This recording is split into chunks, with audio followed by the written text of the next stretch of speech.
हर हर महादेव। देव के देव महादेव जी के चरणों में प्रणाम।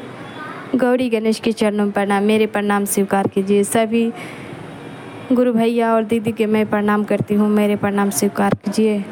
चलिए, शिव जी के चर्चा में मैं एक कथा लेके आई हूँ। जो भी गुरु भैया और दीदी यूट्यूब के माध्यम से देख रहे हैं वो ध्यान प्रेम से देखें, और कथा पसंद आए तो लाइक और शेयर और कमेंट में हर हर महादेव ज़रूर लिखें। एक नगर में एक व्यापारी रहता था।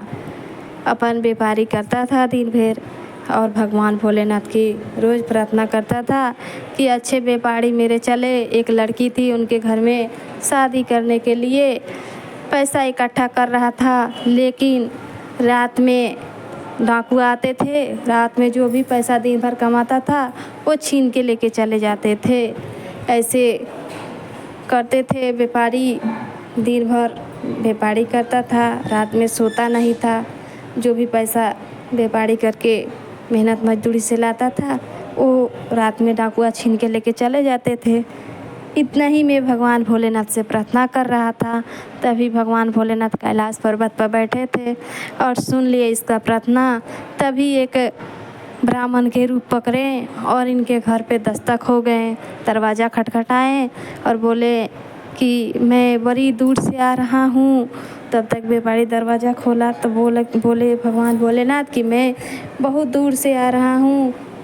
तब वो व्यापारी अपने घर बुलाए और बोला अपने घर पे अच्छे से रखा।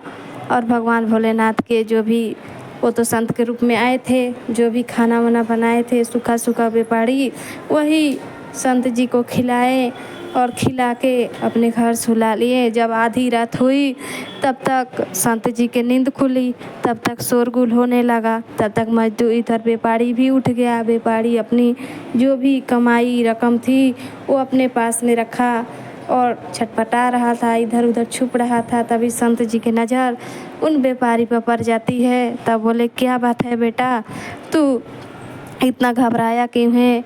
तब वो व्यापारी संत जी से बताया कि देखिए, यहाँ रात में डाकुआ आते हैं और जो भी दिन भर मेहनत करता हूँ वो सारे रकम छीन के लेके चले जाते हैं।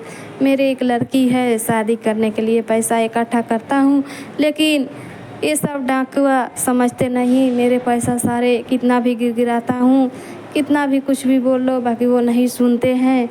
तब तक संत जी बोले तुम घबराओ मत बेटा, तुम चुपचाप शांति से रहो। एक काम करो, यहाँ गड्ढा खोद दो, उसी के पास वो पोटली छुपा दो। तब तक इतना ही किया व्यापारी। तब तक सारे डाकुआ आ गए और व्यापारी से लगे बोलने जितना धन दिन भर कमाया है वो लाओ दो। व्यापारी गिड़गिड़ाने लगा, रोने लगा, नहीं है पैसा, मेरी लड़की की शादी करना है। फिर भी डाकुआ नहीं सुना। तब तक संत जी बोले कि वहाँ पैसा है, गड्ढा खोदो। गड्ढा खोदना चालू कर दिया डाकुआ।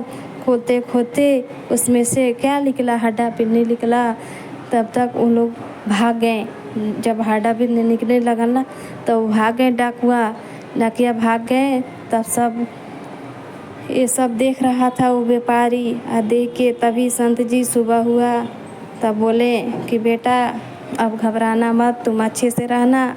अब सुबह हो गया, मैं अपने घर जाऊंगा, लेकिन तुमको आशीर्वाद में ज़रूर कुछ दे के जाऊंगा। तब अपने पास से एक पोटली निकाले भगवान भोलेनाथ, वो व्यापारी को दे दिए और बोले कि ये रखो और अच्छा से रहना, लड़की की शादी धूमधाम से करो।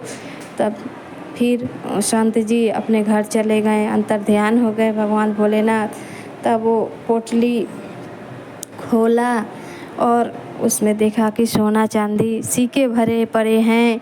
वही मार्केट में ले गया, बेचा उसको और बड़े बड़े अच्छे से मकान बनाया, अपनी लड़की की शादी की धूमधाम से। और भगवान भोलेनाथ की प्रार्थना की, जग की और पूजा पाठ की और सब अच्छे से रहने लगे।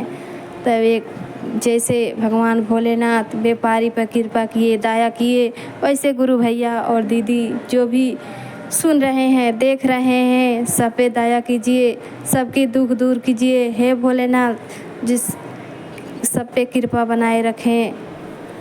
छोटे से बड़े पे सब पे भगवान भोलेनाथ दया करते हैं। एक बार प्रेम से बोलिए शंकर भगवान की जय, माता पार्वती की जय। हर